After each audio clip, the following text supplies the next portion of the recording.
canons sont bien plus puissants que je l'imaginais. Après 3 heures de torture, On y va! On va voir le résultat! étonnamment, J'espère que mon yacht sera pas saccagé. le yacht de Sean a survécu. Il y a juste un petit trou et une barrière cassée. C'est fou! Un boulet de canon a tapé juste ici. Mais ce n'était rien comparé au reste. Non! La salle de bain dans le yacht de Sean était complètement détruite. Regardez le miroir. 3 boulets de canon ont touché ton yacht et t'as presque survécu à la première phase. Ça me va, 3 boulets sur 100, c'est pas mal. Non, il faut que tu prennes la phase 2 plus au sérieux. Ok. Vous ne me croyez pas? Je vais vous montrer ce qu'il attend. Sortez la bombe! Dans 24 heures, ces 15 bombes marines exploseront autour de ton yacht. Oh non! On les a testées avant le tournage de la vidéo. Elles sont extrêmement puissantes. 15 énormes détonations autour de mon yacht. Comment je vais faire pour le protéger? Je vais aller me fiotter dans mon yacht entouré de bombes et je reviendrai plus frais et dispo dans quelques heures. Quand Sean s'est levé le lendemain matin, il s'est immédiatement mis au travail. Mais à cause d'un orage violent, il n'a pas pu utiliser sa grue. C'est très dur. Aujourd'hui, on doit tout faire à la main. Comment est-ce que tu comptes protéger le yacht? Avec des matelas. Vous avez bien entendu, le grand projet de Sean, c'est d'utiliser des matelas. Et ses ouvriers ont acheté tous les matelas de la ville. On va d'abord transporter les matelas avec un hors-bord. On les met tout autour du yacht, on remplit le moindre centimètre carré. On voit même plus que c'est un yacht. On dirait un tas de matelas. Dans 2 heures, on fait sauter les mines. Et Sean n'a pas avancé comme je le pensais. C'est hyper lourd. Imagine comment ce serait plus facile avec une grue. Et imagine si on n'était pas dans l'eau, surtout. C'est clair. Le temps passe vite. Franchement, ça se présente mal. Je pense pas que son yacht va survivre. 3, 2, 1... Le temps est écoulé. Je ferai pas mieux. On a donc des matelas et des réservoirs d'eau. Carl, tu peux lui boucher les oreilles? C'est le truc le plus moche que j'ai jamais vu. Donc tu penses que ça va pas marcher, c'est ça? C'est ça. Ah ouais? Ouais. On va voir si le yacht coule. Un dernier mot? Tu me donnes ton chapeau? Si ton yacht survit, je te le donnerai. Super. 3, 2, 1... Faites tout sauter!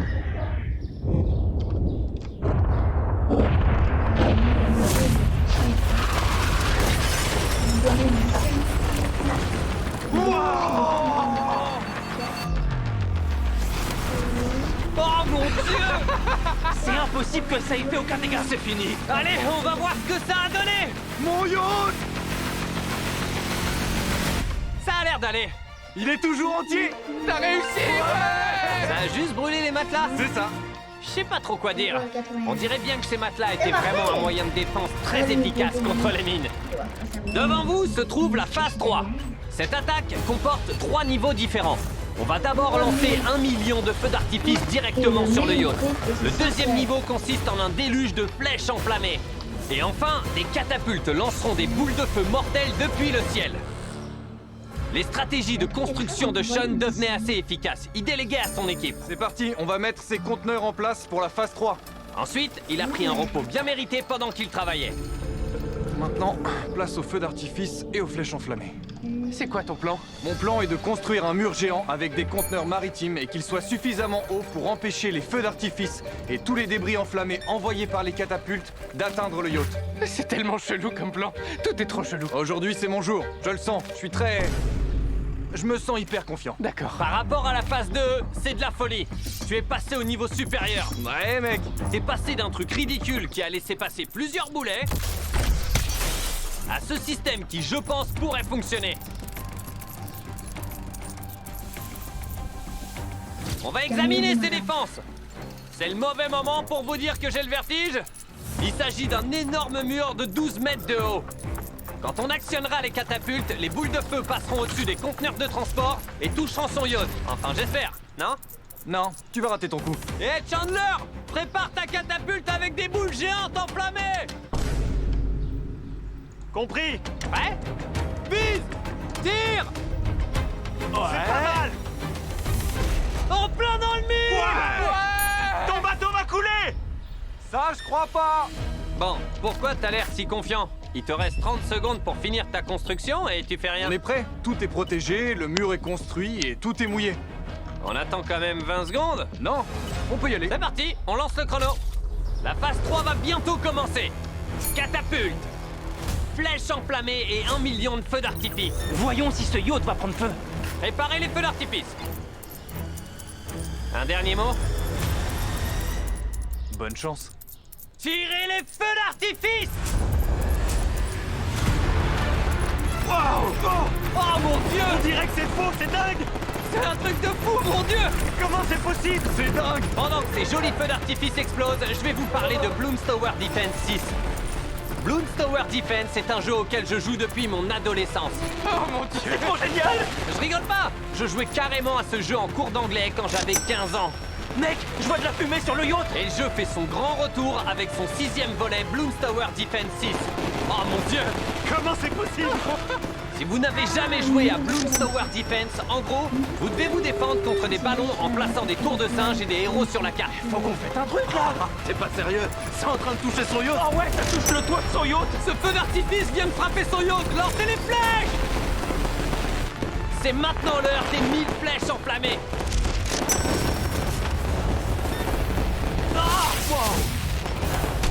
Oh mon Dieu! Les flèches passent juste au-dessus de son mur. Je me réjouirais pas trop vite à ta place. Prêt pour les catapultes? Prêt? En raison du sponsor, la prochaine chose qu'on va lancer, ce sont des ballons en feu. C'est parti! En gros, des boules de bowling enflammées. C'est parti, on envoie! Et voilà! Ça va droit sur son yacht! Ça a touché le conteneur juste à côté de son yacht. C'est parti, ma poule! Pour acheter quelque chose dans le jeu, utilisez le code MrBeast pour me soutenir et m'aider à faire plus de vidéos comme celle-ci. Pensez à télécharger Bloons Tower Defense 6 maintenant pour obtenir un pack MrBeast gratuitement. Oh mon Dieu! Ton yacht est vulnérable! Jeune, je suis inquiet pour toi, mon frère! Je suis pas inquiet, moi. Enfin, j'espère. Ce ballon est très lourd. Mec, ça ressemble pas du tout à un ballon, ça. C'est pas un ballon. Ah, tu manques d'imagination. Les défenses sont en train de tomber. C'est parti! Si un seul de ces tirs de catapulte atterrit sur le yacht de Sean, cette vidéo risque de s'arrêter là. C'était très proche quand même. Ouais, c'est pas passé loin. Tirez la dernière catapulte. Oh, ça va le toucher direct. Oh, Dans l'eau! La seule chose qui a brûlé aujourd'hui, c'est moi, les gars. d'accord, vous savez quoi? Sean, tu te marres bien pour l'instant, mais je crois que t'es pas prêt pour la phase finale. Dans 24 heures, on va attaquer ton yacht avec un barrage de mitrailleuses. Des questions sur la phase 4? En plus de toutes les phases dans cette vidéo combinée, c'est-à-dire les feux d'artifice, les catapultes, les flèches, les 100 boulets de canon. T'as encore 100 boulets de canon? Et plutôt que plusieurs bombes, j'ai opté pour cette immense créature à la limite du missile nucléaire, sans doute même illégale, une mine marine qui aplatit des îles. Tout ça en plus des mitrailleuses? Ouais. Aujourd'hui, c'est la 4e phase du défi. Le plan consiste à placer plein d'objets entre mon yacht et les attaques qui se profilent. On va utiliser les caisses restantes pour tenter de bloquer les fissures par lesquelles les balles pourraient passer. Ce conteneur est parfaitement placé pour cette attaque extérieure. Il faut utiliser le plus de terre possible pour créer une barrière d'impact devant le mur où les canons vont tirer. Comme la bombe géante peut être envoyée par derrière, je vais faire mon possible pour bloquer l'arrière avec des barils remplis d'eau. Ce défi est difficile à relever. Je suis loin de chez moi, ma famille me manque et... le facteur eau rend tout vraiment beaucoup plus compliqué.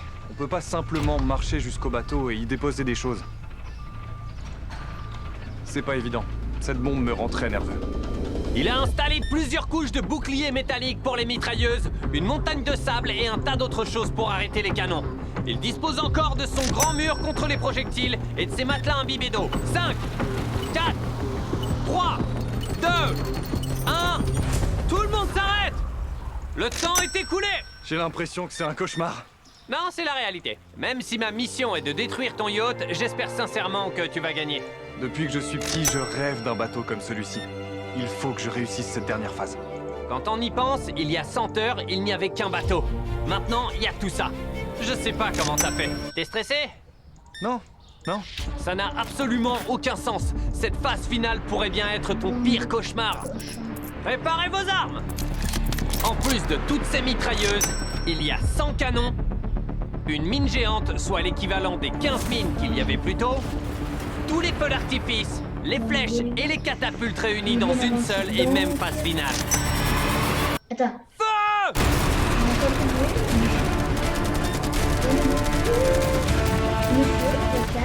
Oh, je viens de voir qu'ils ont touché le bateau. Ils visent à travers les fissures. Wow! Comme si les choses ne pouvaient pas être plus chaotiques, l'un des tireurs a accidentellement déclenché le feu d'artifice, ce qui a provoqué ceci. On dirait bien que t'as sorti le grand jeu, là. Qu'est-ce qui se passe? Franchement, Sean, je pense pas que ton yacht va s'en sortir. Mais il est temps de passer à l'étape suivante. Préparez les canons! On va voir si t'as retenu la leçon lors du dernier tir de ces canons. Feu!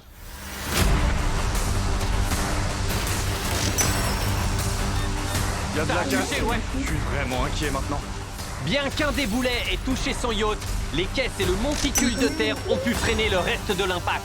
Sa défense contre mes catapultes enflammées a été si efficace qu'elle a même bloqué un boulet enflammé. Ça a marché! Attends, ça a atterri dans le conteneur? Au rythme où on avance, ça va prendre toute la nuit. Je pense qu'il faut tout envoyer en même temps. Je veux que vous lanciez des boulets de canon, des feux d'artifice, des flèches, des catapultes, tout ça en même temps. 3, 2, 1, allez-y, lancez tout!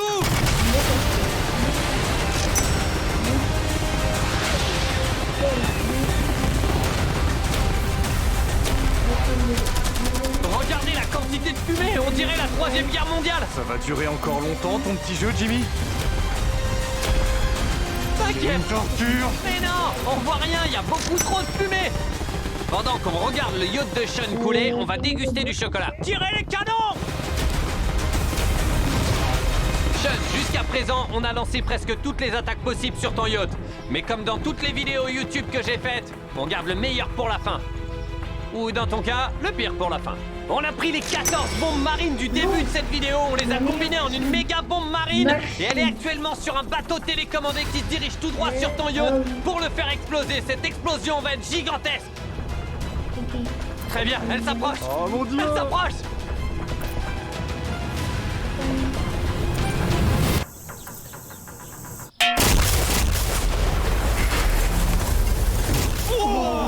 Regardez. Oh merde. Waouh! C'était un truc de dingue. C'est ouf! On va voir l'état du yacht. Allons voir! On va voir mon yacht! Regardez tout ce que son yacht a enduré. J'ai fait beaucoup de choses bizarres, mais j'avais jamais rien expérimenté de tel. T'as pas précisé qu'il fallait que ce soit beau? Après toutes ces attaques répétées, ton yacht flotte toujours. Mais on dirait que des balles perdues et des boulets de canon sont passés à travers.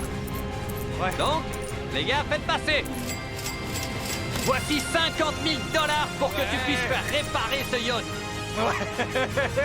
Avant de terminer la vidéo, les gens vont vouloir savoir quel est le nom de ton tout nouveau yacht.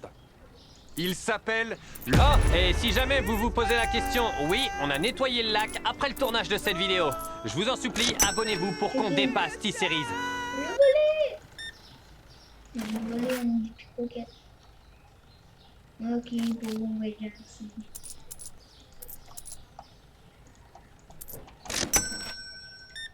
Des panzani pattes, aïe que des patita tita.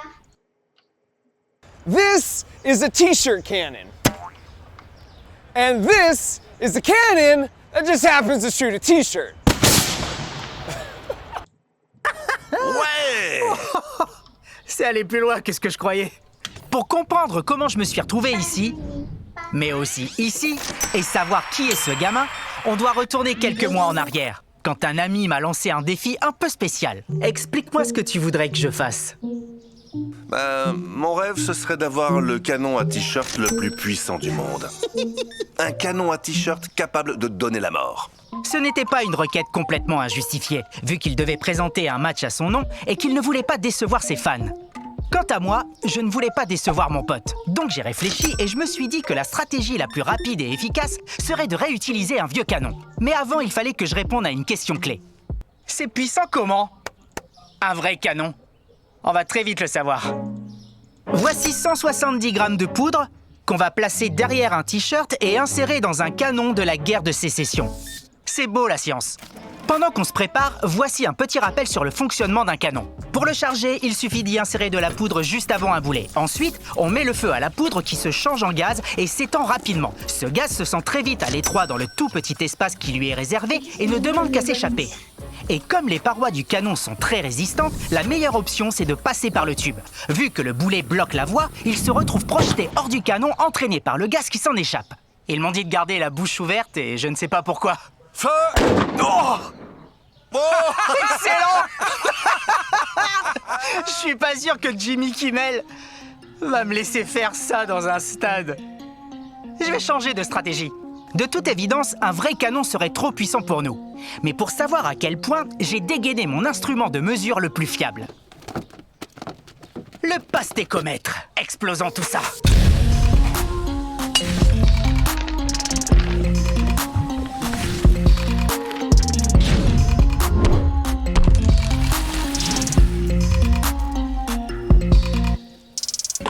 Pas mal. Pendant qu'on dégustait le fruit de nos efforts, je réfléchissais déjà à mon plan B. Je savais à qui m'adresser. Voici Anthony. Il a été interviewé après avoir fabriqué un respirateur artificiel très ingénieux en Lego. Ici, on a la partie où on peut brancher le tube d'oxygène. Après quelques explications, on lui a demandé ce qu'il voulait faire plus tard. Je voudrais devenir ingénieur en mécanique, mais en attendant, mon rêve, ce serait de pouvoir faire un genre de collab avec le youtubeur Mark Rober. Avec qui? Mark Rober, le youtubeur. Oh! C'est mon youtubeur préféré aussi. Alors bonne chance. Clairement, une seule de ces 3 personnes sera mon patron plus tard. Donc j'ai contacté ses parents qui lui ont dit qu'un autre journaliste voulait l'interviewer. Salut Anthony, ça va? Salut. J'ai besoin d'aide pour un petit défi de mécanique. Je peux compter sur toi? Ouais, carrément. T'as déjà vu les canons à t-shirt qu'il y a dans certains stades? Oui. Je me suis dit que ce serait cool de fabriquer le canon à t-shirt le plus gros et le plus puissant du monde pour un petit match dans un lycée du coin. C'était légèrement un mensonge. Ce que je voulais, c'était qu'Anthony conçoive le canon pour ce qu'il croyait être un petit match avant de le rejoindre sur place et de lui demander d'actionner sa création devant 50 000 personnes. Mais d'abord, on avait du boulot. Donc on a fait une session brainstorming. En les attachant, À l'arrière, on pourrait combler... et ensuite la pression s'accumulerait ici plutôt. Ça serait marrant si on pouvait le monter sur un chariot. On pourrait y mettre le réservoir d'air. si je comprends bien, tu voudrais le planquer à l'intérieur, c'est ça? Ouais, Ça marche. Il faut que je te laisse, mais on se reparle bientôt, ok? super. Grâce à ces plans, j'ai pu fabriquer le canon et tout résumer dans un montage de 10 secondes. Pour faire plus court.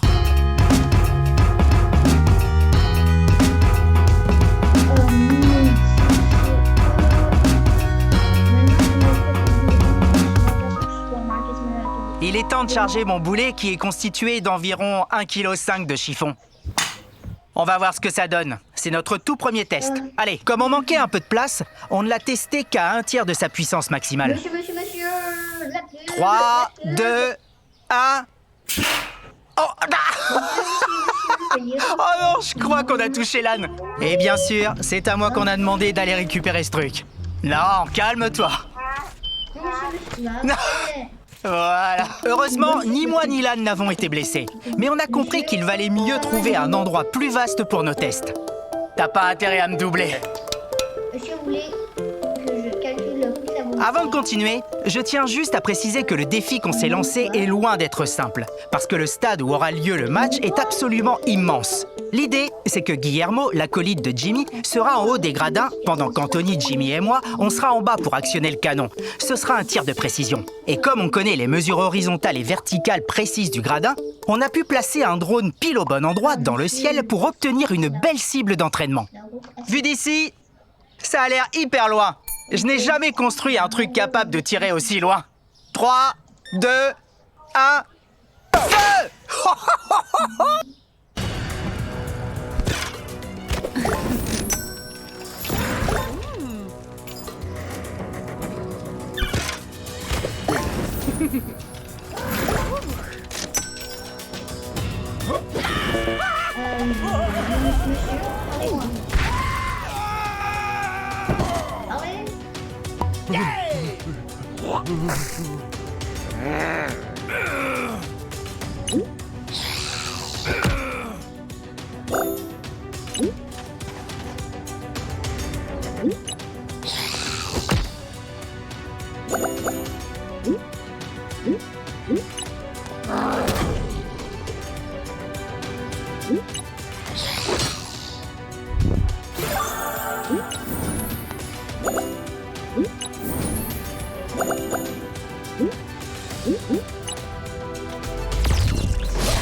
Garçon bleu, je suis en train de parler avec un gros canon. Monsieur.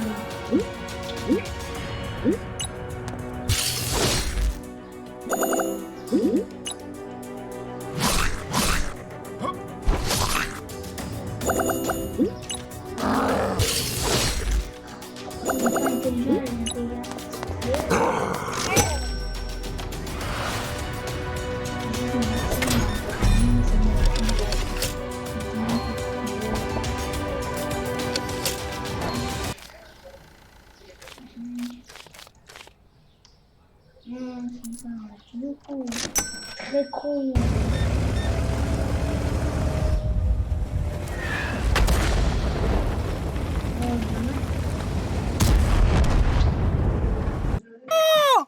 Ce premier tir était à environ 2/3 de la puissance du canon et il n'a pas atteint le drone. Il a suivi à peu près cette trajectoire. On a eu aussi un petit problème. T'as vu l'état du sac, vieux? On l'a déchiré? On a fait un gros trou. Mais du scotch. Pour l'essai suivant, on a décidé d'y aller à pleine puissance et de croiser les doigts. C'est du sérieux là, 34 barres pour 3,5 kg. C'est comme un vrai canon d'époque. Allez, 3, 2, 1, feu! J'ai l'impression que le scotch n'a pas tenu le coup. Notre boulet pesait un peu plus de 3,5 kg, soit l'équivalent d'un gros bébé. On a obtenu un sacré tir. Mais comme on peut le voir sur ces images, ça ne suffisait toujours pas. Je tiens quand même à te rappeler qu'un canon à t-shirt classique tire à cette distance-là. Notre canon maison a projeté l'équivalent de 25 t-shirts en suivant cette trajectoire-là, mais ça n'a quand même pas suffi pour atteindre l'objectif. On a passé le reste de la journée à réaliser d'autres essais, que je ne te montrerai pas parce que ce n'est pas très intéressant, sans jamais parvenir à atteindre Guillermo. Donc, j'ai dû rappeler Anthony pour lui annoncer la mauvaise nouvelle et revoir nos plans. Salut Anthony, ça va mec? Quoi de neuf? Ça va super, merci. Et heureusement pour moi, il avait bien bossé. Oui, j'ai pas chômé. On s'est d'abord attaqué à notre premier problème de déchirement sur le sac. Il a proposé qu'on utilise un matériau plus solide. Du Kevlar. Et il avait une autre idée pour mieux le protéger. Un truc pour augmenter la résistance, genre un parachute. Après ça, il m'a expliqué qu'il avait anticipé que ce serait un problème et qu'il avait déjà réfléchi à un système pour faire en sorte que le parachute se déclenche après un certain temps en vol. Et c'est là que j'ai compris qu'il serait mon patron bien plus tôt que prévu. Ensuite, il m'a donné 3 idées pour améliorer la portée. Mais avant de te montrer comment il a résolu notre problème, voici un rappel du fonctionnement de notre canon. C'est le même principe qu'un canon traditionnel, sauf qu'au lieu d'utiliser de la poudre noire pour créer une accumulation de gaz, le nôtre est alimenté par de l'air sous haute pression qui va s'accumuler dans un réservoir en amont. Et comme avant, le gaz accumulé dans ce réservoir finit par se sentir à l'étroit et veut sortir à tout prix. Donc, il suffit d'ouvrir cette valve pour libérer l'air qui s'enfuit à travers le tube en entraînant les t-shirts comme si c'était un boulet. C'est le même principe que lorsqu'on lance une boulette de papier. Et c'est ce qu'on trouve dans les pistolets Nerf, mais aussi les pistolets à eau et tous les systèmes à air comprimé qui lancent des trucs. Sa première suggestion était d'utiliser un réservoir plus grand qui augmenterait la force de projection alors qu'un petit réservoir ne produirait qu'une toute petite poussée. Il avait aussi une deuxième idée. Il faudrait un tube plus long pour qu'on puisse prendre de la vitesse. Encore gagné. C'est d'ailleurs pour ça que les fusils tirent plus vite que les pistolets. Enfin, sa troisième suggestion était d'agrandir le tube d'alimentation de l'air pour augmenter son débit. On aurait une trajectoire directe pour remplir le diamètre final. Ce qui permet d'éliminer l'embouteillage en sortie de réservoir afin que l'air s'échappe plus vite. Après cet appel, on est retourné sur le terrain et on a mis en place toutes les améliorations d'Anthony. Je commençais à me sentir un peu plus confiant et après une journée entière de nouveaux essais, voici ce qu'on a obtenu. Un canon de 20 cm, une charge de 6 kg en comptant le parachute, à 34 barres. Notre drone est en position, on peut y aller. Feu!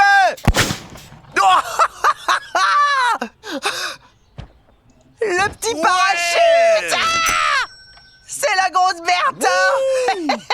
En gros, on a lancé l'équivalent d'un pack de lait aussi haut qu'un immeuble de 30 étages et il a parcouru la longueur de 2 stades et demi. On a dépassé de très loin l'emplacement de Guillermo, mais heureusement, le parachute d'Anthony s'est déclenché pile au bon moment. Donc, son sac en Kevlar a atterri intact. Et puisqu'on en parle, tu te demandes sûrement ce qu'on a mis dans ce gros sac. Eh bien, on s'est dit que le plus gros canon à t-shirt du monde devrait tirer le plus gros t-shirt du monde. Enfin, j'ai pas vérifié, mais ça doit forcément être le plus gros. T'as vu ça? La prochaine étape, c'est d'aller au stade et de le montrer à l'équipe juridique pour savoir si on aura le droit de l'utiliser. Et dès qu'ils l'ont vu, les avocats ont dit « Les gars, vous allez devoir utiliser le tube le plus petit et une charge moins lourde. » C'était une question de sécurité ou je sais pas quoi. Notre objectif, c'est de lancer un t-shirt sur le tout dernier siège de la toute dernière rangée de la tribune la plus éloignée de tout le stade. Grâce au travail d'Anthony, les supporters qui sont assis le plus loin du terrain pourront eux aussi avoir une chance de gagner un t-shirt. On avait prévu de commencer à 1 tiers de puissance et d'augmenter petit à petit pour calibrer le tir. Et 3! Mais ça ne s'est pas passé comme prévu. 1. Oh la vache! Oh, j'hallucine! Anthony, qu'est-ce que t'as foutu? Il est sorti du stade. Je rêve. Comme je ne savais pas si c'était un hasard, on a réessayé une 2e fois à la même puissance et ça a donné ça.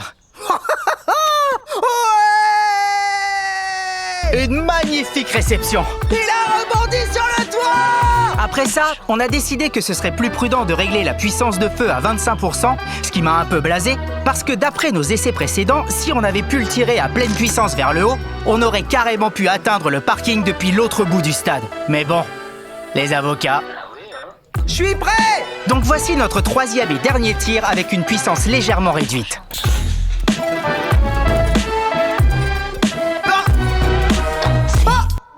Ouais!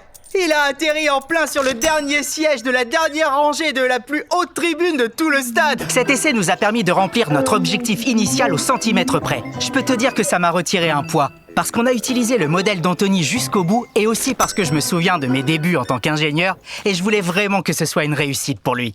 Après quelques modifications esthétiques de dernière minute, le jour du match est arrivé. Pendant que l'équipe s'échauffait sur le terrain, les gradins se sont remplis. Bon, on nous a informé qu'Anthony était arrivé sur les lieux et qu'il se dirigeait vers son siège. Ça veut dire que c'est l'heure de ma mission commando. Heureusement, j'avais une fausse barbe prêtée par mon pote Adam Savage. C'est une barbe qu'on met comme des lunettes. Une barbe à branches. Pas mal. Je vais te piquer ta casquette aussi. On dirait un routier. Ça le fait. Je suis méconnaissable. Je crois que je suis encore plus stressé pour la surprise que pour le tir du canon.